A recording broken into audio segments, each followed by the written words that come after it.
ఎవరు ఏదో అంటున్నారని ఎందుకు ఆగిపోతున్నావు నువ్వు? నిందలేస్తారండి వెసిలి గారు, అవమానిస్తున్నారండి, తక్కువ చేసి మాట్లాడుతున్నారండి. మాట్లాడతారు, ప్రజలు ఉంటారు అలాగా. ఆ కాలంలో ఉన్నారు, ఈ కాలంలో ఉంటారు, ప్రభు వచ్చేదాకా ఉంటానే ఉంటారు. వాళ్ళని ఒక్కరు కూడా ఆపలేరు. అయితే నువ్వు చేయాల్సిన పని ఏంటో తెలుసా? మనుషుల్ని గురించి చెడ్డగా మాట్లాడుతున్నారనో, తక్కువ చేసి మాట్లాడుతున్నారనో, హీనపరుస్తున్నారనో నీ ప్రయాణం నువ్వు ఆపాల్సిన అవసరం లేదు.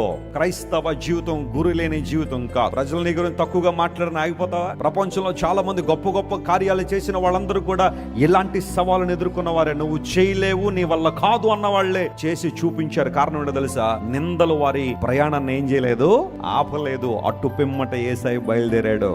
ప్రతికూలతల వెనుకకు లాగుతున్నా, అడుగడుగున ఆయన హీనపరిచే వాళ్ళున్నా, అడుగడుగున సాక్షాత్తు దేవుడి లోకానికి వచ్చాడని గుర్తించక ఆయన అవమానపరిచి గేలి చేసి హేళన చేసిన వాళ్ళున్నా. ఎంతమంది వెనకకు లాగుతున్నారు కదా, తప్పుగా మాట్లాడుతున్నారు కదా, మరి నేను వెళ్తానులే అని యేసు ప్రభు వెళ్ళిపోయారు. ఎక్కడికైనా నువ్వెందుకు ఆగిపోతున్నావు?